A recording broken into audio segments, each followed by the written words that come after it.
I'm going to take you guys out foraging with me in a wildlife management area out my way. And there are quite a few wild edibles and medicinal plants, including cranberries, which may or may not be plump enough to actually see, but we'll see what we can find. So previous to being a wildlife management area, this was pretty much a vacant sandlot. And over the last 15 to 20 years, it's slowly begun to become habitable for plants. And this is right along the Squanicook River. There's a fair amount of water in the area.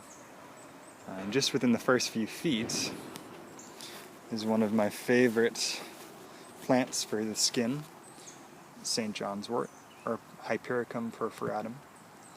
And the flowering tops are what I work with most of the time. And these can be soaked to make a salve in olive oil. So you'd pack a mason jar filled to the top, and then you'd pour olive oil on top of the plant material, and you let it sit for 6 to 10 weeks. Then you strain it out, and it's ready to use. And you could further process it and create a salve specifically for burns or abrasions, and it is traditionally used as a sunscreen as well, because it has some protecting effect for solar damage and UV radiation. However, the leafy parts can cause photosensitization.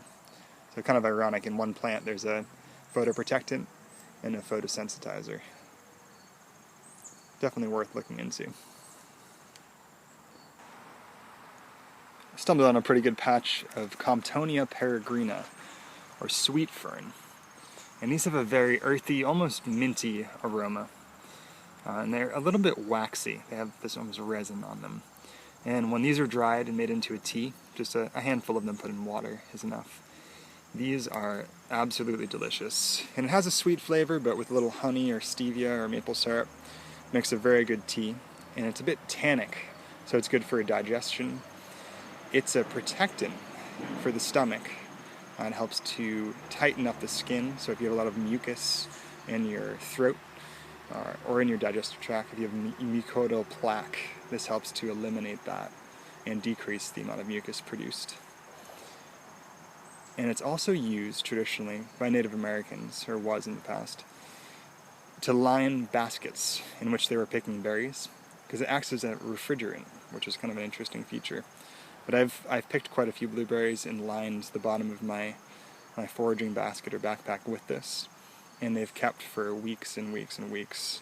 So pretty amazing plant. Very delicious, can be found everywhere. And look for the earthy, minty smell. It's a small bush, and it has alternate leaves, so one comes out and the next comes out on the other side like that. Comptonia peregrina. One of the main reasons I came out today was to harvest some solidago, or goldenrod. And there's about 100 varieties of goldenrod across the US. All of them are medicinally useful. These ones happen to be covered by little hornets, so I'm not going to be picking these ones, but these can be dried, and they have an anise sort of flavor when used as a tea.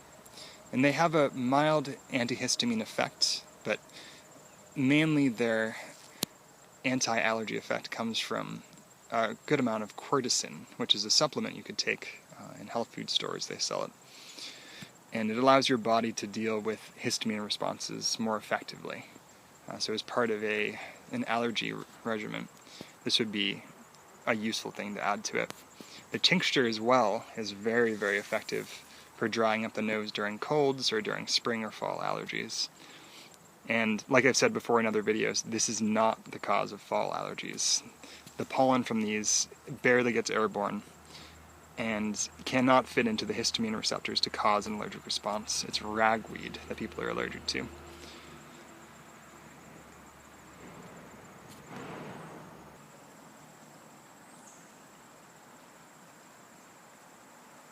Along this eroded slope filled with black oaks, which are very, very tannic acorns, and many fallen stumps.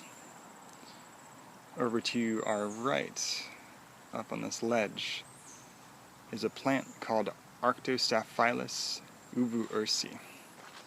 And this is a pretty common plant in health food stores.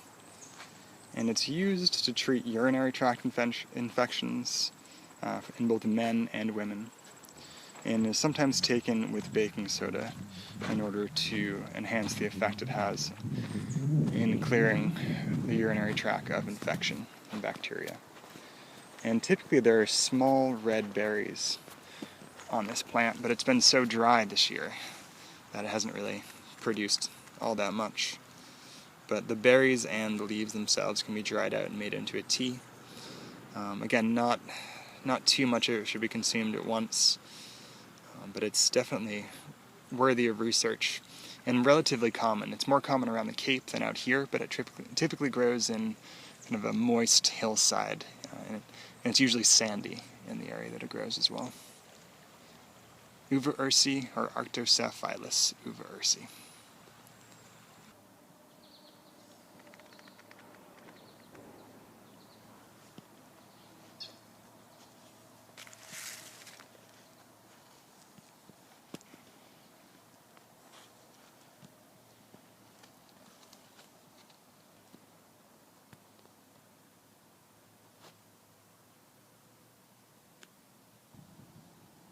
It's a bit of an obscure plant to find out here.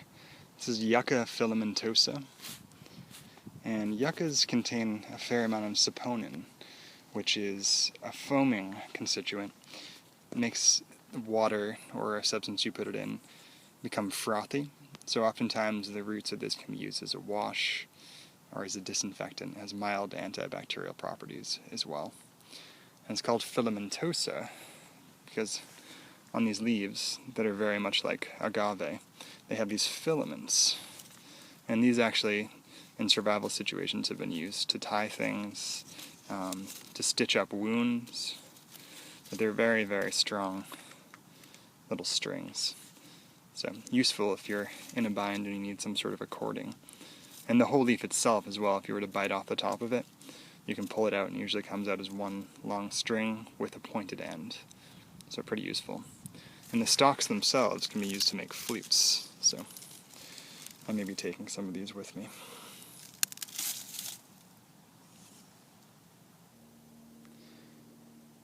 In a very obscure section of this conservation area is a wild cranberry bog. This is one of the main reasons I came to check this out today. So I'm going to see the cranberry situation, because we've had quite a drought so far this summer.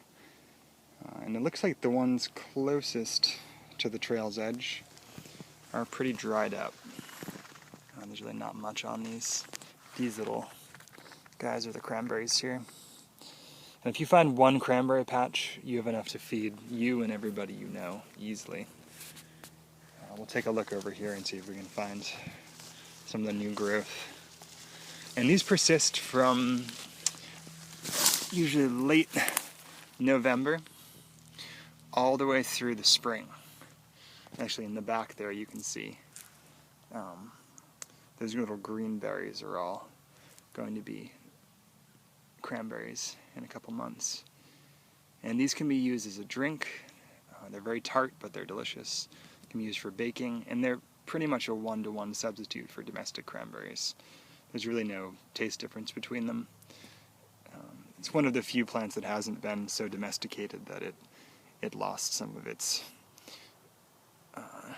nutritive or medicinal aspects, even during hybridization.